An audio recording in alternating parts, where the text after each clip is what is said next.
నమస్తే అందరికీ నూతన సంవత్సర ఉగాది విశ్వావసు సంవత్సర శుభాకాంక్షలు.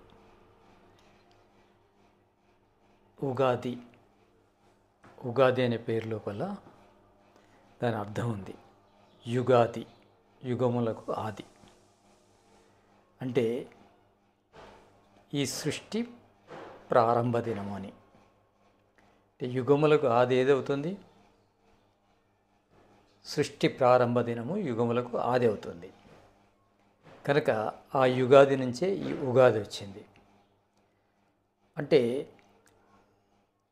ఈ ప్రపంచంలోని మనుషులందరికీ కూడా ఇది నూతన సంవత్సరం.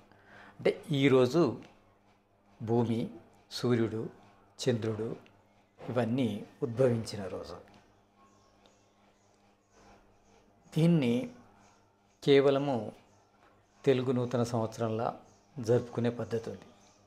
కానీ ఇది తెలుగు వాళ్ళది మాత్రమే కాదు, భారతీయులది మాత్రమే కాదు, హిందువులది మాత్రమే కాదు,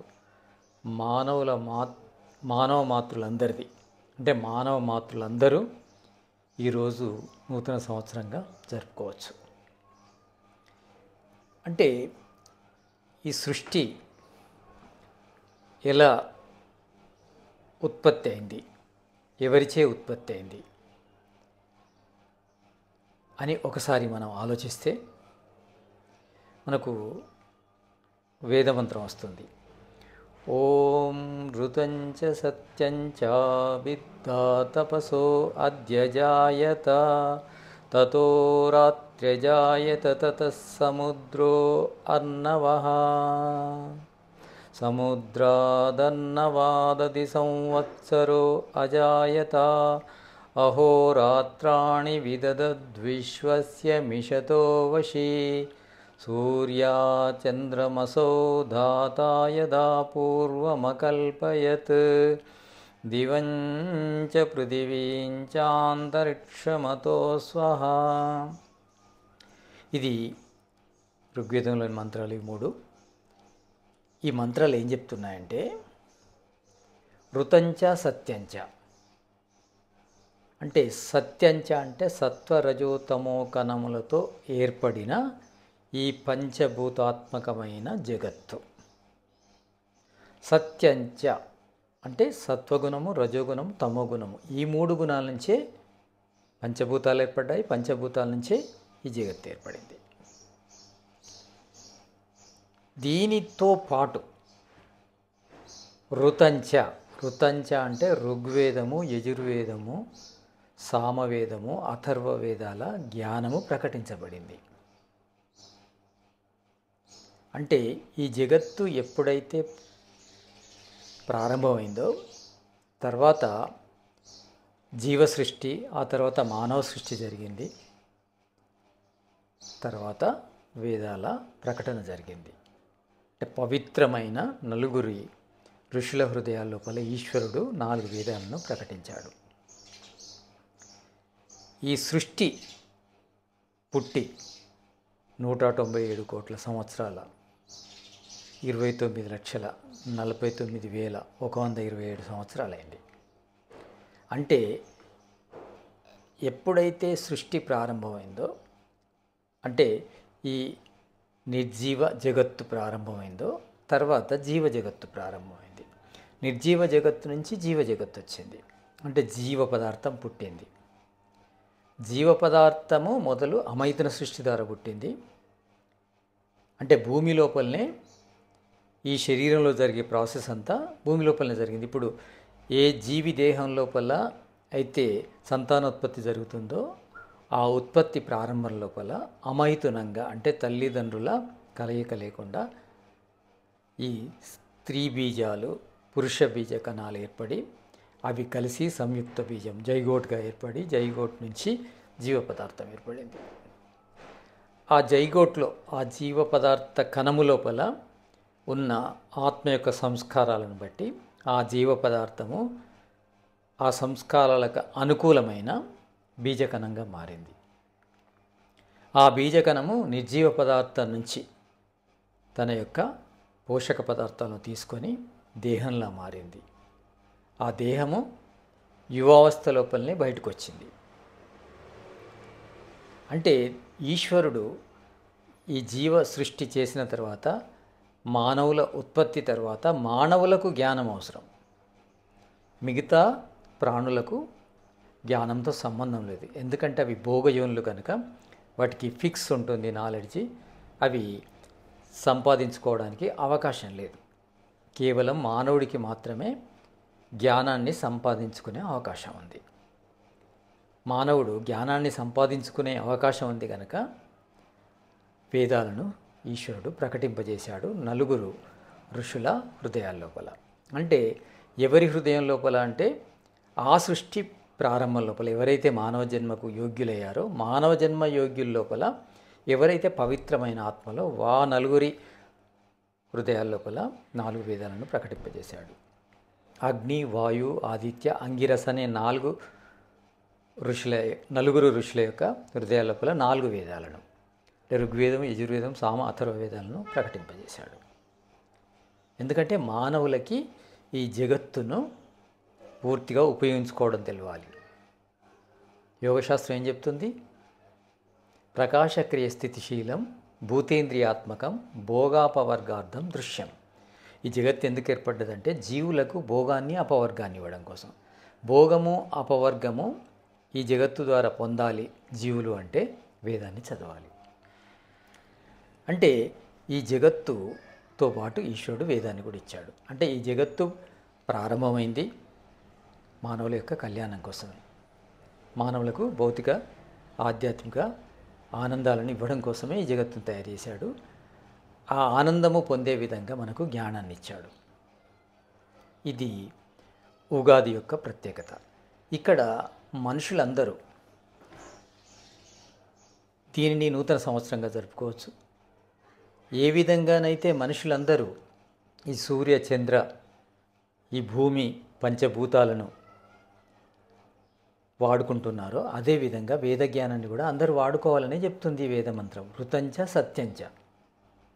అంటే ఎవరైతే ఈ జగత్తును వాడుకుంటున్నారో వాళ్ళందరూ కూడా ఈ జ్ఞానాన్ని ఉపయోగించుకొని భోగాన్ని అపవర్గాన్ని పొందాలని ఉంది. వేదం లోపల ఎక్కడ కూడా ఒక సాంప్రదాయము, ఒక మతము, ఒక వర్గం గురించి చెప్పలేదు. కానీ వేదం అనేది ఒక వర్గానికి సంబంధించిందిగా కొంతమంది చెప్పుకోవడం, కొంతమంది భావించడము వేదాలను సంకుచితం చేశాయి. కానీ వేదము సంకుచితం కాదు, అందరిది, మానవ మాతృలందరిది. ఓం ఋతంచ సత్యంచ అభిద్ధా తపస్సు అధ్యచేత. అతని యొక్క అద్భుతమైన శక్తి ద్వారా ఏర్పడ్డది ఇది. అతని తపోశక్తి ద్వారా ఏర్పడ్డాయి ఇవి రెండు కూడా. ఈశ్వరుడు అనంతమైన దయతోని జీవులకు ఈ రెండింటిని ప్రసాదించాడు. జగత్తుతో పాటు వేదాలను కూడా ప్రకటించాడు. వేదాలు అందరివి. వేదం ఏం చెప్తుంది? మనుర్భవ అని చెప్తుంది, మనుష్యుడు కమ్ము అని చెప్తుంది. మనుషులందరూ ఒకటైతే ప్రపంచం ఒక కుటుంబం అవుతుంది. అంటే అందరూ మానవత్వాన్ని కలిగి ఉంటే అందరి లోపల ఐకమత్యం ఉంటుంది.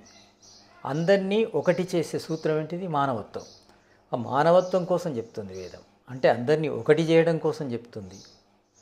సంగచధ్వం సంవదధ్వం సంవో మనాంసి జానతాం దేవాభాగం యథాపూర్వే సంజానాన ఉపాసతే. వేదం ఏం చెప్తుంది? ప్రపంచవాసులందరూ కలిసి నడవాలి, కలిసి మాట్లాడాలి, కలిసి ఆలోచించాలి. అందరి లక్ష్యం ఒకటి కావాలి, అందరి భావం ఒకటి కావాలి, అందరి మాట ఒకటి కావాలి. ఇలా ఉండడమే దివ్యత్వం, దైవత్వం అవుతుంది. ఆ దైవత్వాన్ని పొందితేనే మనకు శాశ్వత సంపూర్ణ ఆనందం లభిస్తుంది, లేకుంటే లభించదు. కనుక వేదము మానవ మాతృలందరిది.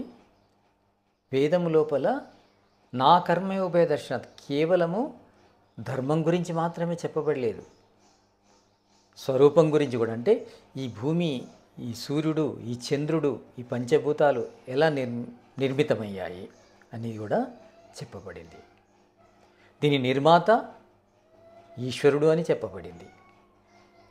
ఆ ఈశ్వరుడు నిరాకారుడు, సర్వాంతర్యామి, సర్వవ్యాపకుడు, సర్వశక్తివంతుడు, సర్వజ్ఞుడు, దయాళువు, న్యాయకారి, అజరుడు, అమరుడు, తెలియుటకు, పొందుటకు, పూజించుటకు యోగ్యుడు. అని కూడా చెప్పబడింది. అంటే ఈ ఉగాది ద్వారా మనమందరము ఒకటే అనే భావాన్ని మనము ప్రచారం చేయాలి. మనుషులందరూ ఒకటే. మనుష్య రూపేణ మృగచ్చరంతి. మనుషుల రూపము అందరిది ఒకటిగా ఉన్నా మనుషుల లోపల భావాలు వేరు కావడం వల్ల ఈ తేడాలు వచ్చినాయి. వేదం ఏం చెప్తుంది? మనుర్భవం అని చెప్తుంది. మనుషులం కావాలి. మనిషి రూపం ఉంటే సరిపోదు, మనిషి తత్వం కావాలి. అదే మానవత్వం. అది పొందితే మనుషులందరూ ఒకటిగానే ఉంటారు. అదే చెప్తుంది వేదము. ఆ వేదాన్ని ప్రకటించిన ఈ సృష్టికర్త, అంటే ఈ మానవ మాతృలందరూ జీవరాశులన్నీ, అంటే ప్రాణులన్నీ కూడా ఏ జగత్తునైతే ఉపయోగించుకుంటున్నాయి ఆ జగత్తుకు కర్త అయిన ఈశ్వరుడు ఇచ్చిన జ్ఞానం ఏం చెప్తుందంటే అందరినీ ఒకటిగా ఉండవని చెప్తుంది. అంటే ఈ ఒకటిగా ఉండు అనే విషయం తెలియకపోవడం వల్ల సమాజం లోపల రకరకాల భేదభావాలు వచ్చాయి. ఆ భేదభావాలను రూపుమాపడం కోసము ఒక వ్యక్తి లోపల ప్రేరణ వచ్చింది. ఆ వ్యక్తే మహర్షి దయానందుడు. మహర్షి దయానందుడు తనకు జరిగిన సంఘటనల ఆధారంగా అసలు నిజమైన దేవుడు ఎక్కడున్నాడు, మృత్యురోగానికి మందేంటి, దుఃఖ నివృత్తిని ఎలా పొందాలి అనే ఆలోచనలు అతన్ని వేదాల వైపు ప్రేరేపించాయి. ఈశ్వరుడి దయ వల్ల అతనికి వేద జ్ఞానం ఇచ్చే గురువు లభించాడు, విరజానందుడు. ఆ వేద జ్ఞానాన్ని పొంది గురుదక్షిణగా ఈ ప్రపంచంలో ఉన్న అజ్ఞానాన్ని దూరం చేయాలి అని గురువు చెప్పిన దానికి, ఈ భారతదేశంలో ఉన్న పరతంత్ర్యాన్ని దూరం చేయాలనే విషయానికి అవి రెండింటిని గురుదక్షిణ తీసుకొని తాను భారతదేశానికి స్వతంత్రం రావడం కోసం డిఏవి కాలేజీలు పెట్టడం జరిగింది. తర్వాత ప్రపంచమంతా ఒకటి చేయడం కోసము, అందరికీ సత్యజ్ఞానాన్ని అందజేయడం కోసం బ్యాక్ టు వేదాస్, అంటే వేద ప్రచారం చేయడం కోసము. వేదము సమస్త సత్య విద్యల పుస్తకము. అంటే సత్యము ఉంటుంది అందులో. అంటే స్వరూప జ్ఞానం కూడా సత్యంగానే ఉంటుంది, కర్మజ్ఞానం కూడా సత్యంగానే ఉంటుంది. దాన్ని ప్రచారం చేసే నిమిత్తము ఆర్య సమాజాన్ని స్థాపించడం జరిగింది. ఇదే ఉగాది రోజు. అంటే ఆర్య సమాజం స్థాపించి ఈ రోజుకు 150 సంవత్సరాలు అవుతుంది. అంటే 150 సంవత్సరాల్లో ఆర్య సమాజము ఏం చేస్తుందంటే వేదముల యొక్క ప్రచారం చేస్తుంది. వేదముల యొక్క ప్రచారము అనేది కొంతమంది కోసం కాదు, మానవ మాతృలందరికీ.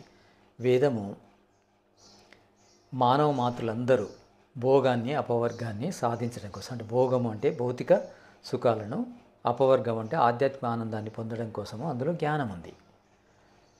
అంతేకాకుండా ధర్మము, అర్థము, కామము, మోక్షముతో ఈ జ్ఞానం కూడా ఉంది. అంటే మనుషులు భౌతిక ఆనందాన్ని అనుభవించాలంటే ధర్మము, అర్థము, కామము వీటి గురించి తెలియాలి. ఆధ్యాత్మిక ఆనందాన్ని అనుభవించాలంటే మోక్షం గురించి తెలియాలి. ఇవన్నీ విషయాలు వేదంలో ఉన్నాయని ఈ వేద వ్యాఖ్యాన గ్రంథాల్లో కూడా ఏవైతే సత్యభాష్యం కలిగి ఉన్నాయో వాటి గురించి కూడా, అంటే వేదముల్లోని మంత్రాలు మారలేదు కానీ భాష్యాలు మారడం వల్ల మనుషుల లోపల రకరకాల అభిప్రాయాలు వచ్చాయి. కానీ దాన్ని కూడా సత్యభాష్యాన్ని చెప్పి స్మృతులకు, అంటే ఋషి గ్రంథాలకు కూడా సత్యభాష్యాన్ని సూచించి ఏది సత్యము ఏది అసత్యము అని మనకు సూచించడం జరిగింది. అంతేకాదు మనం స్వయంగా సత్యాన్ని గ్రహించడం కోసము, అంటే శృతి అంటే వేదంలో కానీ, తర్వాత స్మృతి అంటే ఋషి గ్రంథాల్లో కానీ అలాంటి సత్యాన్ని తెలుసుకునే ప్రమాణాలు కూడా మనకు పరిచయం చేయడం జరిగింది.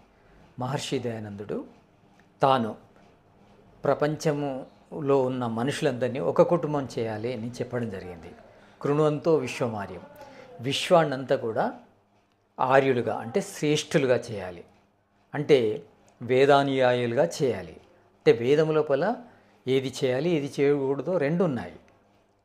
వేద విహిత కర్మలు, వేద నిషిద్ధ కర్మలు. అంటే మానవుడి యొక్క అల్పజ్ఞత వల్ల ఏది చేయాలో ఏది చేయకూడదో ఆలోచిస్తే దొరకదు.